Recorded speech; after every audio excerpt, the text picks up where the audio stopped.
Всех приветствую, и вот мы опять в Верхней Пышме. Сегодня снимаем самолет. Прикиньте, похожу по музею здесь, по авиации, потому что здесь кое-куда можно залезть. Ну вот, чтобы вы сразу вдохновились размерами. Вот такая вот штука. Я как бы не люблю снимать памятники, говорю это неоднократно, но иногда бывает, что памятники надо снимать по причине того, что в нашем Отечестве подобной техники живой нет.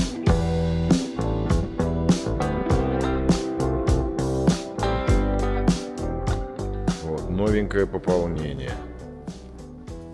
Какова? Ничего про нее не знаю.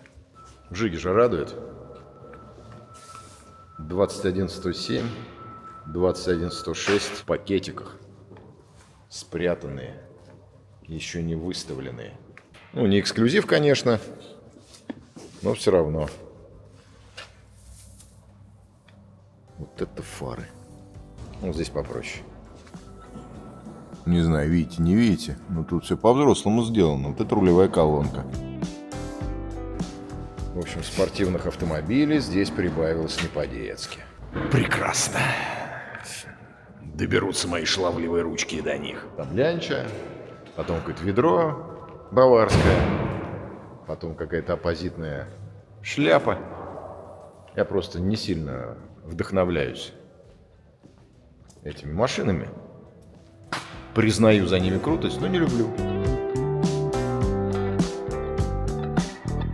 Ну что, шильдики есть, бумажечки все есть, все красиво. Еще одна, третья по счету. Совет-лухари. Ну, не совет и не лухари. Но прикольно, запах машинки-то есть. Приятный. Какие седухи сзади божественные. Рулевая колонка регулируемая. Дерево, все дела. Да, ЗМЗ 16 купанов. Вот это компоновка подмоторного пространства, я вам скажу. Слушай, она вообще Нульсон. Он даже не ездил, походу. Кондиционер. Охренеть. Вот это супер. Вставить какую-то муйню мягкую, чтобы патрубок не перетирался. И изолентой примотать. И здесь такая же байда. Собрано на славу. Концевичок увеличили, потому что не дотягивается кусочком. Молодцы. Горьковский автозавод рулит. Перед завтрашними съемками обкатывают автомобиль. И почему-то он стоит. Он сейчас будет заезжать в гараж.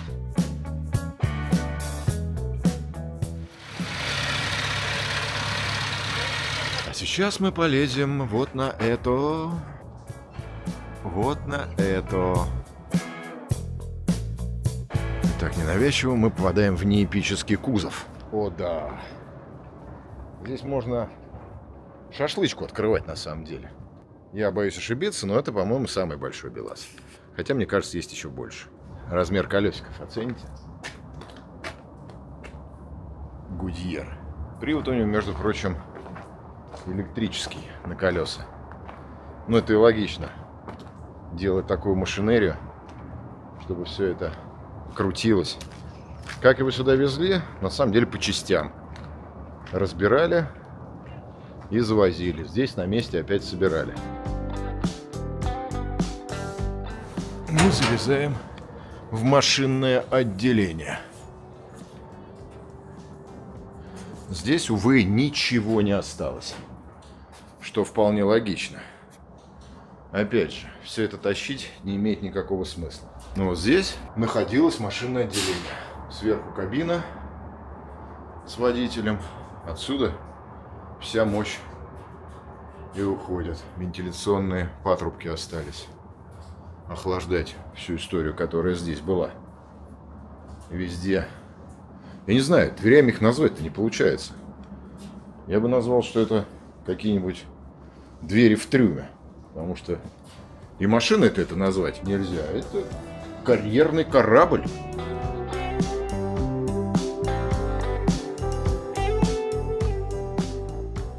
Это то, с чего начиналось. По сути, это 540-й. И то, к чему пришло. Было, стало. Нам все-таки в авиацию. Готовится к переезду Буран. Его покатят вон в тот строящийся ангар. И вы сможете подойти и посмотреть на него. Должна быть экспозиция очень хорошая. На открытие, конечно, я не попаду. Ну да и бог с ним. Потом приеду, схожу. Но очень хочется. Красавец Ту-2. 43-52 год. Фронтовой бомбардировщик.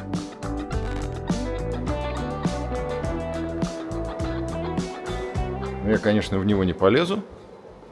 Но подойти можно.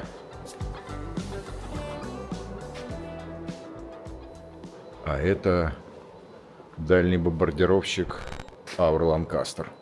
Марк 10. Ну и не удивлюсь, если он целиком где-нибудь еще его кусочки лежат. Спереди фонарь, чтобы смотреть. Тут и техника, кстати, аэродромная тоже присутствует. Скоростной тягач Клитрак М2. 35 км в час он развивал. Вроде как и у нас они служили. Но здесь я могу ошибаться. Потому что импортная техника военная — это такой лес. Да и не очень я люблю. Например, немцы. Они же прекрасные вообще немцы. Немецкая техника. Вот полугусечный тягач Краус Мафай. Выпущено 380 штук, между прочим.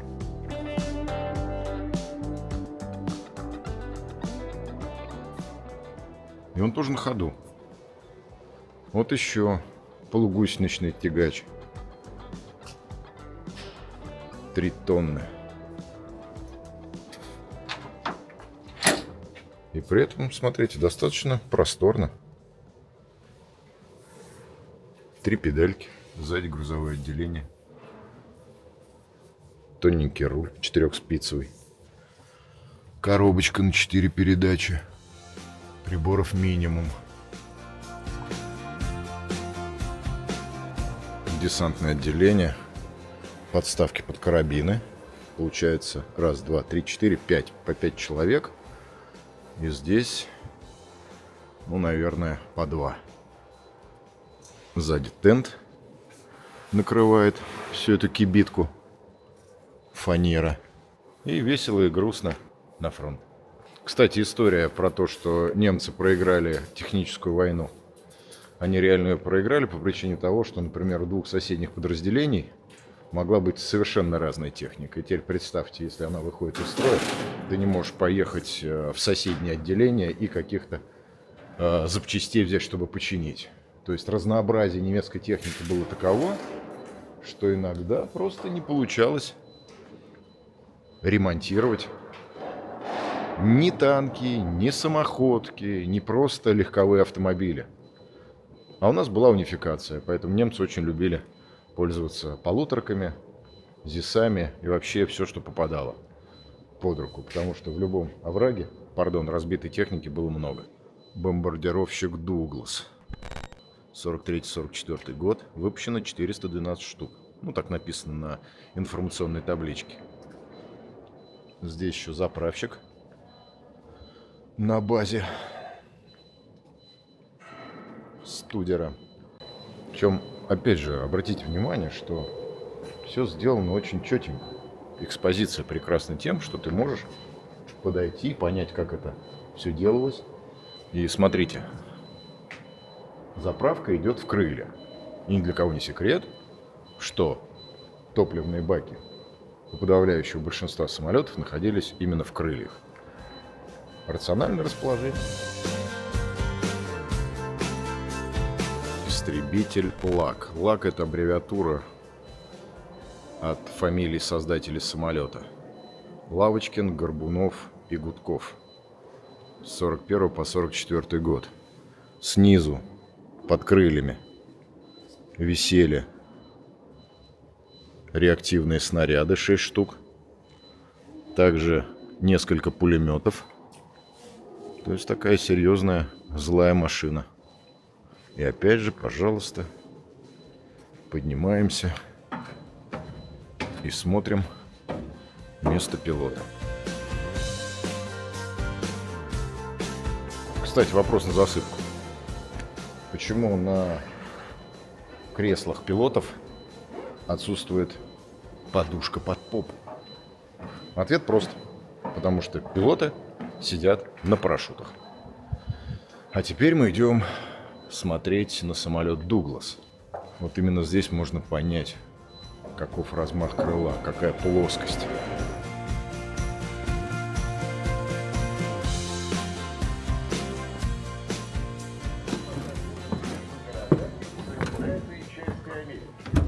Вдали от оживленных маршрутов. Ну не потрясающе ли? Вы совершенно спокойно можете зайти и посидеть в самолете, которому очень скоро будет много лет. Ну, естественно, рядов было больше, но если это гражданская версия.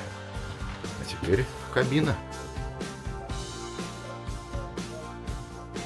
Ну, то, что я услышал из экскурсионного робота.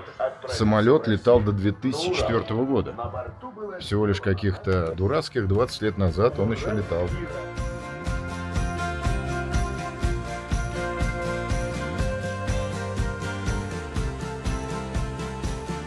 Оцените мощь самолета. Два 14-цилиндровых двигателя. 30 литров объема, 1200 лошадиных сил каждый. И вот можно посмотреть.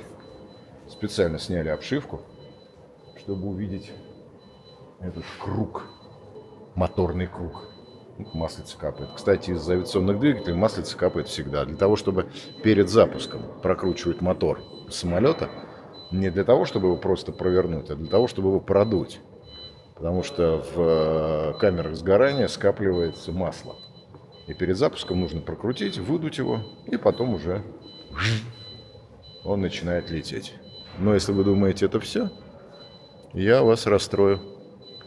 Тут еще есть второй этаж. Кстати, вот очень интересная вещь. Это Ил-2 поднятый.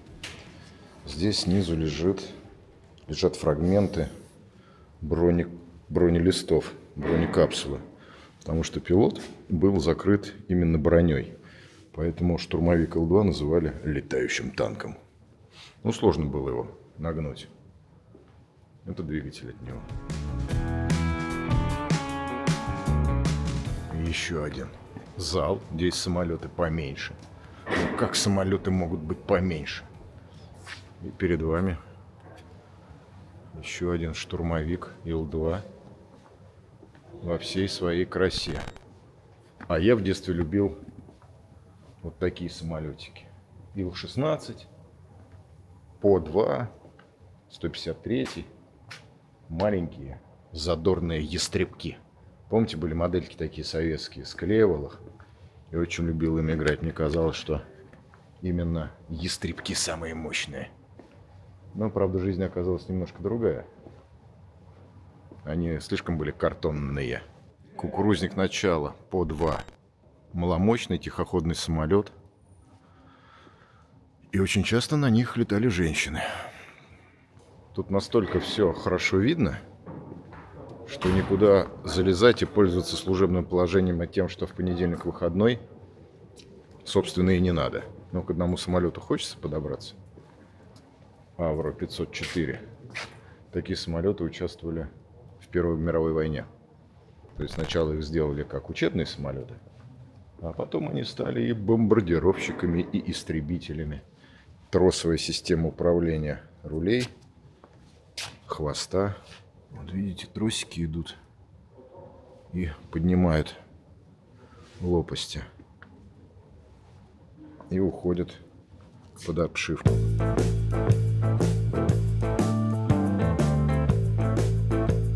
Крылья трепишные. Деревянные стойки. Тоже стальные тросы натяжителя.